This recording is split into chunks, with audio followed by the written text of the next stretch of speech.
দেখা করে নিই, তারা অবশ্যই আমাকে এখানে দেখে থাকলে কমেন্টে বলে দিও সব ঠিকঠাক ছিল কিনা।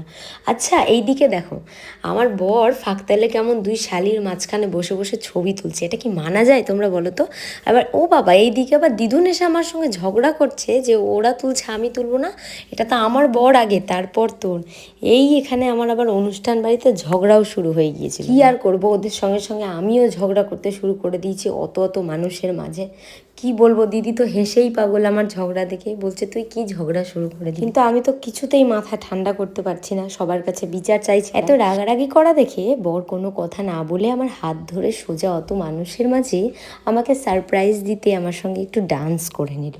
তারপর মাথাটা আস্তে আস্তে ঠান্ডা করলাম আর মনে মনে ভাবলাম যে আমি তো জানি ও কি, আর মোল্লার দত্ত মসজিদ পর্যন্তই, আর কদ্দূর এগোবে। আরে ভাই, এত সিরিয়াসভাবে নেওয়ার কিছু নেই, আমি একটা ছোট ভিডিও ক্লিপ নিয়ে রেখেছিলাম তোমাদেরকে এপ্রিল ফুল করব বলে, সেটা হয়ে গিয়ে। চলো এবার দেখো, খাওয়া দাওয়া করতে বসে পড়লাম। কি কি দিয়ে খাচ্ছি, আসলে খেয়েছিলাম শুধু একটা কাটলেট আর সামান্য একটু ভাত নিয়েছিলাম আর মাটন নিয়েছিলাম, তবে সেটাও খেতে পারিনি, মাটনগুলোকেও নষ্ট করে এসেছি ওখানে।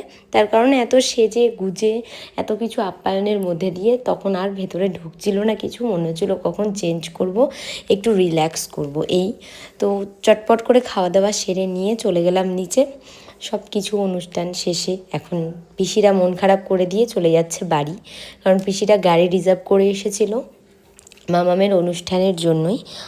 এসেছিলো আগের দিন ওই দুপুর বিকেলের দিকে, আর চলে গেল সেই অনুষ্ঠান শেষ করে। বেশ অনেকটাই রাত হয়েছিল পিসিদেরও বেরোতে, তবে থাকলো আর না, চলে গেল। কি আর বলবো, গাড়ি রিজার্ভ করেই যেহেতু এসেছে, কিছু বলার নেই।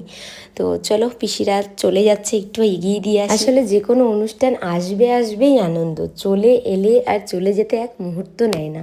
এই একটু আগেই কত তোড় জোর সাজগোজ, সবার কত আনন্দ যে একটু বাদেই আমরা লজে যাব, সবাই আসবে, সবার সঙ্গে আনন্দ করব, কেক কাটিং করব। আর যেই না সন্ধেবেলা আসলাম অমনি রাত হয়ে গেল, এখন দিদিরা চলে যাচ্ছে। তবে দিদি কিন্তু আজকে নিজে নিজে সেজেছে, বেশ সুন্দর লাগছিল দিদিকে। সবাইকে নিয়ে দিনটা খুব সুন্দরভাবে পার করলাম। ভেবেছিলাম, অনেক চিন্তা ছিল যে কিভাবে এত বড় একটা অনুষ্ঠান পার হবে। এই প্রথম আমাদের লাইফে এত বড়, মানে মা বাবা হিসেবে পুরো দায়িত্বটা আমাদের ওপর। একটা বিশাল অনুষ্ঠান হতে চলেছে, জানি না সব ঠিকঠাক হবে কিনা, মাম্মাম কতটা দিতে পারবে। তো সত্যি বলতে মেয়ে আমার সকাল থেকে ভীষণভাবে সার্ভিস দিয়ে গিয়েছে, আর কোনো কান্নাকাটি সেভাবে কিচ্ছু করেনি। হ্যাঁ, যেহেতু ও বাড়িতে সবসময় আমার সঙ্গেই থাকে, কাউকে দেখতে পায় না, তাই এত লোক দেখে, আলগা মানুষকে দেখে বা কোলে যেতে একটু বিরক্ত বোধ করছে। তারপরেও সকাল থেকে খুব ভালোভাবে দিনটা পার করেছে। এই ছিল ছোট্ট একটা ব্লগ, কেমন লাগলো অবশ্যই জানিও। বড় ব্লগ আশা করি ইউটিউবে আমি দিতে পারবো।